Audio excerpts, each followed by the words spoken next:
Maksudnya bukan meminggirkan Ali, tetapi hulu ni tak ada. Hulu yang macam sedang diangkat ni, unsur ni ada naz'atut tasyayyuh. Ada pengaruh kesyiahan. Saya bukan kata daripada Syiah.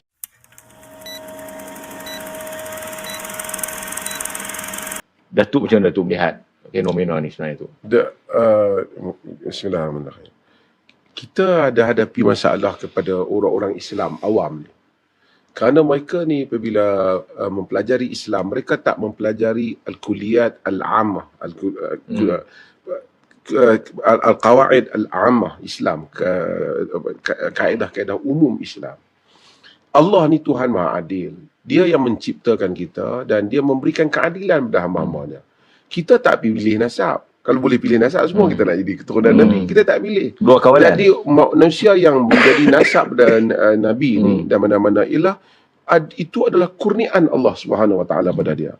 Jadi itu kurniaan dia. Jadi bukan kejadian nasab itu sendiri bukan pilihan. Itu kurniaan Allah. Kalau Allah menilai manusia hanya berdasar pada nasab, nanya kita, pasal kita tak pilih yang itu. Itu dahulu kita kena faham.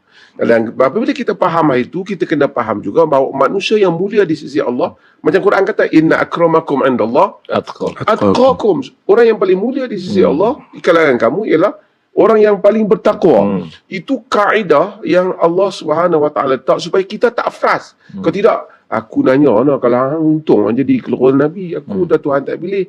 Mana aci macam tu. Supaya kita tidak rasa hal itu. Maha adilnya Allah Azza wa Jalla. Dan kemudian Allah jadikan dalam semua.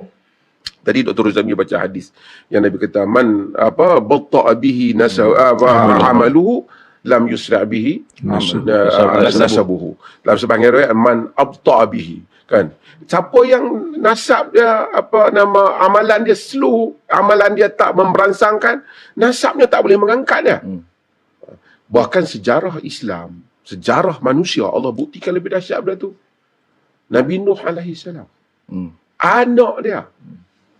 Dia kata, faqala rabbi innahu innabni min ahli. Ya Allah, ni anak aku di kalangan keluarga aku. Daripada keluarga aku. Wa inna wa'dakal haq. Sesungguhnya janjimu benar. Wa anta ahkamul hakimin. Tapi Allah kata apa? Innahu laysa min ahli. Innahu amalun ghairu salih. Dia bukan anakmu. Dia bukan dengan amalan salih. Jadi Allah kata, itu artinya anak Nabi sendiri pun tidak memberi manfaat. Walaupun sebahagian cuba riwayat, sebahagian tafsirkan dia ni sebenarnya bini dia berzina dengan orang lain. Sebenarnya itu bukan mustahil lah. Kata Ibn Abbas, Allah lebih cemburu untuk menjadikan nabinya tidur dengan penzina. Jadi maksudnya, tapi apa pun menunjukkan anak itu tidak dapat untuk mengangkatnya. Maksudnya ketua bapa dia tak dapat untuk mengangkatnya. Bapa Nabi Ibrahim alaihissalam, kan? Azar. Juga.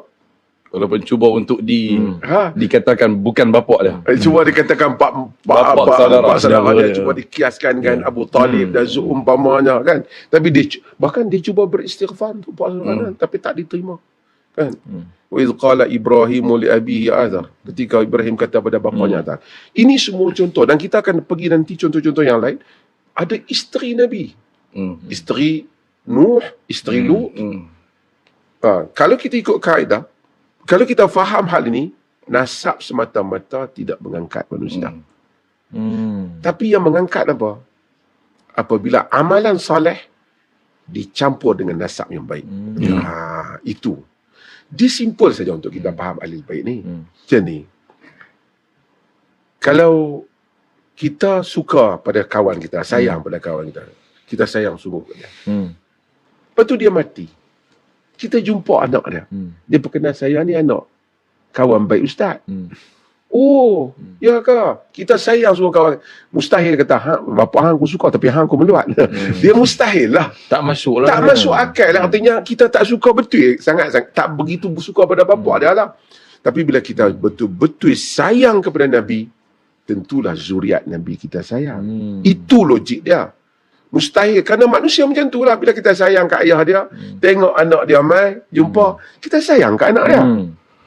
Dan itulah, kalau kita sayang, benci kat anak dia, sedangkan kita tahu ini anak kepada orang yang kita sayang, kita boleh tahu bahawa sayang kita pada pak dia tu tak betul. Itu asasnya. Itu asasnya kenapa logiknya kita sayang keluarga Nabi. Sebab kita cinta Kita sayang. Nabi. Tapi kalau kita jumpa satu anak kawan kita ni orang soleh. Jumpa anak dia. Anak dia tak betul. Tak macam kita tahan ni awak tak jadi macam pak.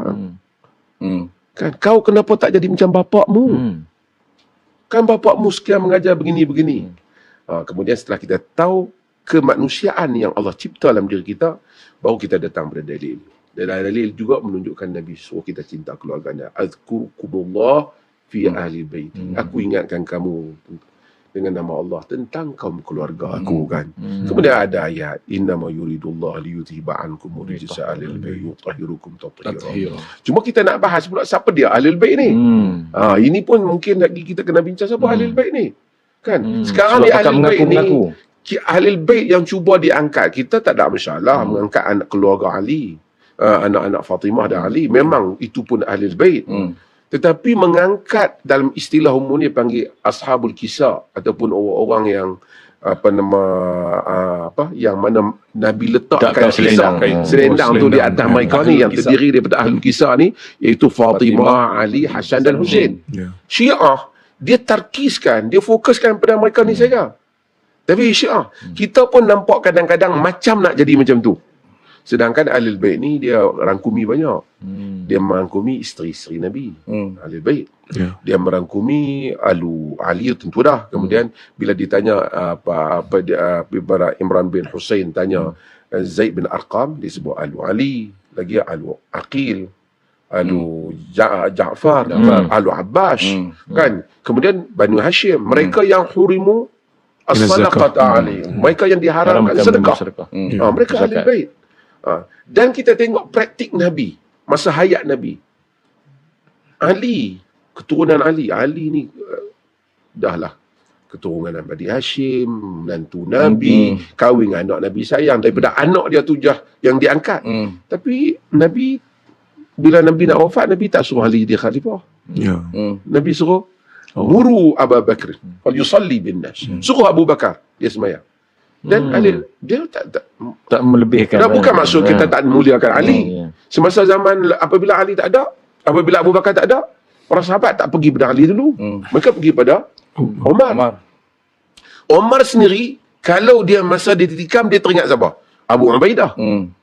Maksudnya bukan meminggirkan Ali, tetapi hulu ni tak ada. Hulu yang macam sedang diangkat ni, unsur ni ada naz'atut tasyayyu'. Ada bau kesyiahan. Saya bukan kata dia syiah, tapi naz'ah tu, bau tu ada. Seolah-olah nak fokus pada satu, dan seolah-olah kalau hang ulama terang mana pun tak apa nak jadi, hang kena keluarga Nabi. Kemudian dah hang keluarga Nabi, dia nak angkat benda-benda macam lain. Dia nak angkat bab karamat, bab ajaib, bab benda besar, kesucian. Ini yang kita susah hati. Bab nak sayang keluarga Nabi tak payah hajak. Yani Allahumma salli ala Muhammad wa ala ali Muhammad. Daripada kecil memang kita baca dengan penuh rasa kasih sayang kepada keluarga Nabi SAW. Kadang tak ada ilmu pun, tapi kalau mengaku keluarga Nabi diangkat juga sakan kan, dikupas-kupas udangnya. Itu yang kita tak tahu siapa nak kupas udang kita ni. Kita ada udang ni tapi tak tahu siapa. Man da'a qauman laisa lahu fihim falyatabawa maq'adahu. Yani soal nasab yang palsu. Nasab maksud siapa yang mendakwa nasab yang palsu, dia siap tempat duduk dalam neraka.